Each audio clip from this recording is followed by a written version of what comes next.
लक़द ख़लक़नल इंसान फ़ी अहसनि तक़वीम। अस्सलातु वस्सलामु अलैका या रसूलल्लाह, अस्सलातु वस्सलामु अलैका या हबीबल्लाह, अस्सलातु वस्सलामु अलैका या नबी अल्लाह। जैसा मैंने पहले की किस्त में आपको बताया था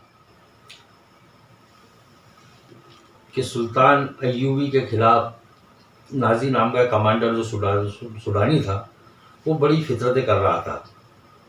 किसी तरीके से जो है वो सुडानी अपने सुडानी साथियों के साथ मिस्र पर कब्जा करना चाहता था, बगावत कराना चाहता था। और वो यहूदी, वो नसरानी सिलीबियों का एजेंट था, उनसे मिला हुआ था। तो जैसा मैंने पिछली किस्ती में आपको बताया कि जकोई जो है घायल हालत के अंदर जो है एक सिपाही उसको उठा के ले गया। उस वक्त सलाहुद्दीन अय्यूबी, अली बिन सुफियान, कुछ कमांडर बैठ के गुफ्तगू कर रहे थे और मिस्र के हालात के ऊपर जो है उनकी चर्चाएं चल रही थी कि अब क्या करा जाए। हजरत सलाहुद्दीन अय्यूबी सब रिपोर्ट ले रहे थे। तो अली बिन सुफियान जो जासूसों का सरदार था, उसने कहा कि मिस्र की हालत बहुत ख़राब है और नाजी की फितरत बहुत खराब चल रही है और कभी भी मिस्र के अंदर जो है बगावत हो सकती है। ये उनकी गुफ्तगू चल ही रही थी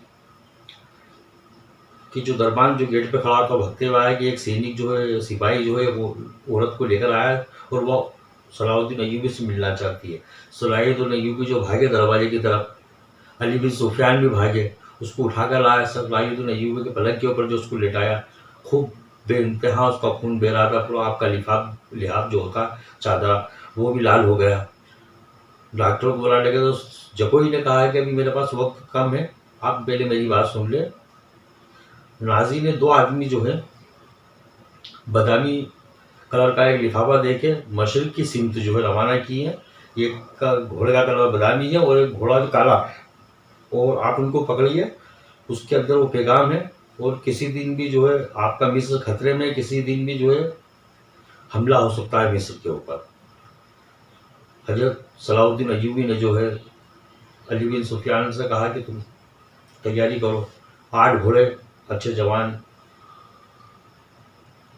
मजबूत अरबी नस्ल के जो लिए 8 सवारों के साथ अली बिन सुफियान में सवार हुए और वो मशरिक की सिमत जिधर उनका इशारा मिला था कि 2 जासूस जो है वो, और जकोई ने यह भी बताया कि वो 2 ही ताजिर के भेस के अंदर है। उनका पीछा किया गया, उधर वो लोग निकले, इधर उसकी जकोई की हालत बिगड़ रही थी। उसने आखिरी सांस लेते लेते सलाहुद्दीन अय्यूबी से ये कहा कि मैंने अपना फ़र्ज़ पूरा किया। और दूसरे जो लोग खड़े हुए थे, दीगर छोटे मोटे कमांडर, उनके सामने उसने कहा, सलाहुद्दीन अय्यूबी का हाथ चूमकर, कि मैंने मेरी ज़िंदगी में इतना पाकीज़ा और नेक आदमी नहीं देखा। उस रात जो मैं इनके खेमे के अंदर 4 घंटे रुकी थी, तो उस वक्त जो है मिस्र के हालात की वजह से पूरी जानकारी ले रहे थे और मुझे हुक्म दे रहे थे कि आगे मुझे क्या करना है। और वो जकोई जो है उसके बारे में ये कि ना तो मुसलमान थी, ना यहूदी थी, ना सिलीबी थी, उसकी जात के बारे में कुछ भी मालूम नहीं पड़ा।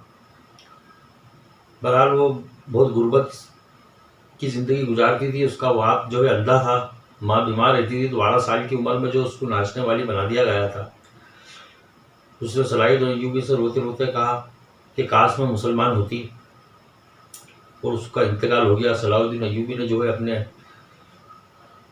छोटे कमांडरों से कहा कि इसको जो है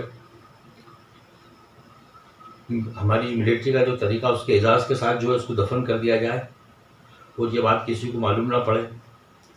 और इसके बाप तक जो है इसकी जो मजदूरी जिन्होंने काम किया और ज़्यादा हमारी तरफ से इनाम देकर जो है उनकी मदद की जाए। और उधर अली बिन सुफियान जो है अपने साथियों के साथ जो है बहुत तेज़ रफ्तार जा रहे थे। 4 दिन का सफ़र था वो। और वो जो रुका जो पैगाम जो था, जो नाजी ने जो ताजिरों के हाथ जो अपने जासूसों का भेजा था, वो जिस हेडक्वार्टर पहुँचने वाला था,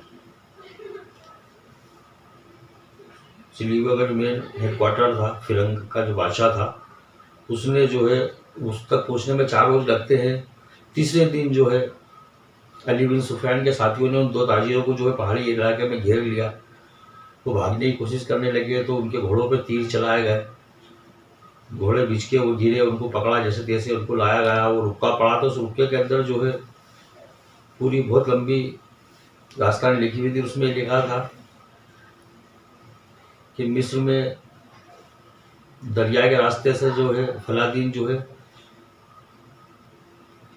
क्रिश्चियनों की, यहूदियों की, इनकी सेनाएं जो है मिस्र पे हमला करेंगी, और उससे एक दिन पहले जो है जितने भी सूडान की फौज के जो सैनिक हैं, जो 50,000 नाजी के साथ है, वो मिस्र में बगावत कर देंगे। और मिस्र के अंदर जो कि फौज कम है, सलाउद्दीन अय्यूबी ने नई भर्ती की है अभी दूसरे लोगों की, सूडानियों को छोड़ के, तो उनमें इतनी ताकत और इतनी कुव्वत नहीं है कि वो जो है इस बगावत को रोक पाई है। सलाउद्दीन अय्यूबी ने जब अली बिन सुफियान तीसरे दिन उनको पकड़ के लाया और रुका पड़ा, तो अली बिन सुफियान बहुत चालाक आदमी था, बहुत माइंडेड आदमी था। उसने उसके अंदर जो तारीख जो हमले की वो अपने तरीके से बदल दी। वो अपने 2 लोगों को भेजकर वो फिरंग के बादशाह का वो जो है रुक्का जो नाजी भेजना चाहता था वो भेज दिया। उन्होंने उधर से जो रुक्का दिया वो 2 आदमी लेकर आ गए, पूरा प्लानिंग तैयार हो चुका था। तो सलाहुद्दीन अय्यूबी और अली बिन सुफियान ने वो जो रुक्का उधर से लेकर आए थे, इधर से का लेके आए थे, उधर से लेकर आए थे, तो उनको दोनों को नजरबंद कर दिया।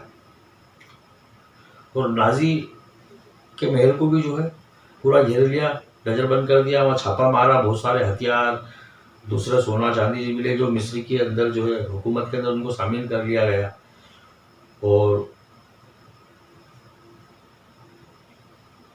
एक इतिहासकार जो है वो बोलते हैं, ताजुद्दीन नाम है इनका, वो कहते हैं कि नाजी को रातों रात कत्ल करके और गुमनाम कब्रिस्तान में दफन कर दिया गया, क्योंकि अगर ये बात अगर बाहर फैल जाती तो जो 50,000 सूडानी जो हैं उसके समर्थक हैं वो बगावत कर देते।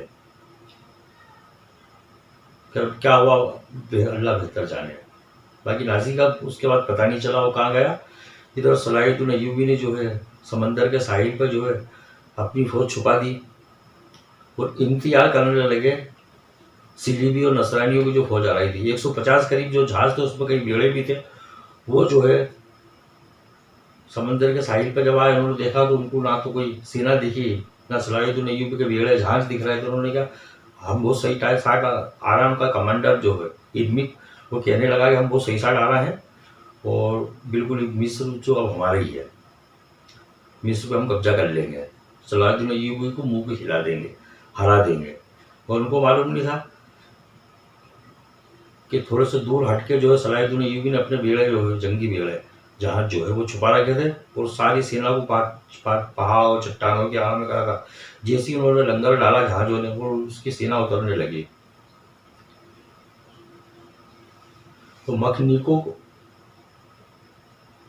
ये ऐसा औजार हथियार है जैसे आजकल हम तोप चलाते हैं, मिसाइल चलाते हैं ना, ये उस जमाने की मिसाइल थी। एक तरीके की लकड़ी की बनती थी, उसके अंदर हांडी 3 किस्म की बनती थी, एक दरमियानी बनती थी, एक छोटी बनती थी और एक बड़ी बनती थी। तो छोटी तो जो है छापामार दस्ते अपने साथ रखते थे, दुश्मन की फौज के ऊपर जो है बारूद से भरी हुई हांडियाँ और तेल भर के जो है उससे फेंकी जाती थी गुलेल सरी की, और वो गिरती थी तो फिर तीर जो है जलते हुए तीर फेंके जाते तो उससे आग लग जाती थी।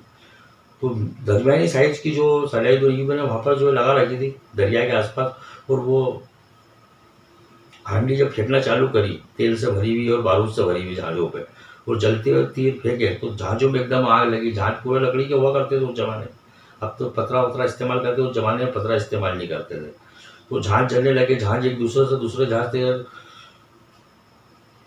जो सेना उतर गई थी उनको तीरों का निशाना बनाया, जो पानी में कूद गए थे किनारों पे बेकार बेशुमार लाशें जो है किनारे पे आ रही थी, कुछ जिंदा निकाला था उनको तीरों से निशाना बना जाता था, कुछ पकड़े भी जा रहे थे जिंदा। तो सलाहुद्दीन अय्यूबी ने फरमान जारी कर दिया था कि जो लोग जिंदा पकड़े जा रहे हैं उनको पहले खाना खिलाया जाए, उनकी देखरेख की जाए, ये कैदी हैं जंगी कैदी, इनके साथ बुरा सलूक ना किया जाए।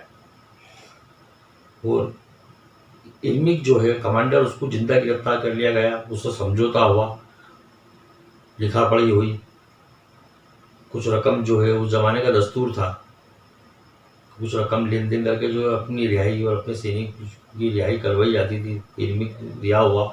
और वो उसको जो जहाज जो बच गए थे आग से, वो जहाज उसको दिए गए कि आप इससे निकल जाओ। भाई उसके नसीब जो है इतने ख़राब थे कि जब वो जहाज लेके चला तो समंदर में तूफान आ गया, और उस तूफान के आने से जो सारे जहाज बिखर गए, और वो भी सब जितने लोग उसके अंदर थे वो सब मारे गए।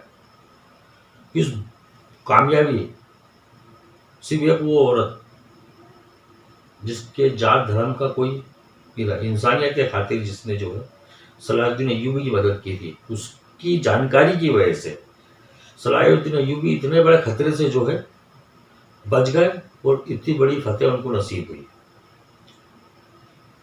तो सलाहुद्दीन अय्यूबी जो है बहुत डिसिप्लिन और उसूल के पाबंद थे। जो लोग उड़ाते हैं आजकल अफवाहें चलती हैं मुसलमान बड़े जालिम होते हैं, ये करते हैं, हिस्ट्री वो लोग जानते ही नहीं है। सलाहुद्दीन अय्यूबी ने कभी भी किसी, क्योंकि मुसलमान का असल दुश्मन तो यहूदी और नसरानी और ईसाई है, सलीबी है, जंग इससे ही हुई। मगर वो इतने खतरनाक दुश्मन जो दीन को मिटाना चाहते थे, मुसलमान को मिटाना चाहते थे, वो भी जब गिरफ्तार होते थे तो सलाहुद्दीन अय्यूबी का हुस्न अखलाक, इस्लाम का जो तरीका और डिसिप्लिन देख के बड़े मुतासिर होते थे कि हम लोग तो किसी मुसलमान जासूस को या कैदी को पकड़ते हैं तो उसकी हालत बुरी कर देते हैं, जो मुसलमानी इलाकों पे कब्जा करते हैं तो वहाँ पर औरतों की इज्जतें लूटते हैं, बच्चों को जो है मार दिया जाता है, जवान लोगों को कैद कर लेते हैं, उससे काम करवाते हैं। मगर वही मुसलमान जब हमें कैदी बनाते हैं तो हमारे साथ बड़ा मोहब्बताना सलूक करते हैं, अच्छा खाना खिलाते हैं, बीमार होते हैं तो इलाज करवाते हैं, कोई जुल्म नहीं करते हैं, कोई सितम नहीं करते हैं। तो इस्लाम के अंदर जुल्म करना, सितम करना, बेगुनाहों को मारना बिल्कुल अलग नहीं। कुछ जहालतों ने इसे उड़ा दी है अभी ये दौर के अंदर जो चल रहा है, जो नफरत फैलाना चाहते हैं, मगर वो इस्लाम को जानते ही नहीं, मुसलमानों की हिस्ट्री जानते ही नहीं। अगर वो मुसलमानों की हिस्ट्री को पढ़ें तो उनको समझ में जाए मुसलमान ने हमेशा उससे लड़ा है कि जब उसको लगा कि अब मेरी जान खतरे में है, ये मेरा मजहब खतरे में है, ये लोग मुझे मिटाना चाहते हैं, तो उस वक्त मुसलमान जो पे लड़ाई फर्ज हो जाती है अपनी जान बचाने के लिए। मगर मुसलमान कभी भी किसी को आगे रह के नुकसान नहीं पहुंचाता है, मुसलमान कभी किसी को भी जो है धोखा नहीं देता है। और वतन परस्ती चाहे जो जिसी भी देश में है, हमारे नबी करीम सल्लल्लाहु अलैहि वसल्लम ने फरमाया, जैसा मैं हमेशा कहता हूँ, हुब्बुल वतनी निस्फुल ईमान, वतन की मोहब्बत आधा ईमान है। तो हमें अपने वतन से मोहब्बत करना चाहिए, चाहे कोई भी हो, उसका काम है जिस वतन में रहे वो अपने वतन का वफादार रहे, वतन में रहने वाले लोगों से मोहब्बत करे, एकता में अनेकता है। तो इंशाल्लाह जो है इसका अगला भाग जो है मैं आपको जो है अगला हिस्सा जो है इंशाल्लाह जो आगे बताऊंगा। आप लोगों से मेरी गुजारिश है कि इस लॉकडाउन का पालन कीजिए। हालत बहुत नाजुक है, जैसा मैंने आपको पहले कहा था कि लॉकडाउन 3 मई को नहीं खुलेगा और बढ़ेगा, ये 17 तक हो गया है। देश की हालत बहुत ख़राब है। कल ही जो है पूरे देश में जो 3,500 से 4,000 पेशेंट बढ़े हैं, और मुझे यकीन है, हार्डली अंदर से दिल बोल रहा है कि ये लॉकडाउन पूरा मई निकालने के बाद जून तक जाएगा, किस्तों में। क्योंकि अगर इसको छूट दी जाती है और कोई एक आध मरीज कोरोना की बीमारी में जो लपेटे में आ चुका है वो 100 लोगों से जुड़ेगा तो वो 100 को भी जो है इस बीमारी में लपेट देगा। 200 से जुड़ेगा, वो 100 जने कितने से लोग जुड़े, तो ये जो चेन तोड़ी गई है, इस चेन को तोड़े रखने के लिए लॉकडाउन बहुत ज़्यादा जरूरी है। जान है तो जहान है। देश की स्थिति बहुत खराब हो चुकी है, नुकसान बहुत हो रहा है, आर्थिक नुकसान हमारे देश में बहुत हो रहा है, फैक्ट्री बंद है, कारोबार बंद है। ठीक है, जिंदा रहेंगे तो तकलीफ उठा के भी आगे तरक्की कर लेंगे, हाथ पैरों में जान रहेगी तो इंशाल्लाह हम बहुत तरक्की करेंगे, हमारा देश भी तरक्की करेगा। जो दुनिया में दीगर मुल्क जो इसी तरीके से भुगत रहा है वो लोग भी तरक्की करेंगे, सब अल्लाह के बंदे हैं। मगर अभी हालात ये है कि हम जो इस लॉकडाउन का पालन करें, हाय बाप और घबराहट के अंदर बेतरतीब बातें जो चल रही है व्हाट्सएप पर, जो अनशन जो जहर फैलाया जा रही है, मेरी हिंदुओं या मुसलमानों सबसे मोहतवाना गुजारिश है कि अल्लाह के वास्ते तुम बैठे बैठे फुर्सत के अंदर ये झेर मत फैलाइए। जो वक्त अल्लाह ने दिया है इस वक्त में तौबा कीजिए, उस रब को राज़ी कीजिए और आने वाले वक्त की प्लानिंग कीजिए।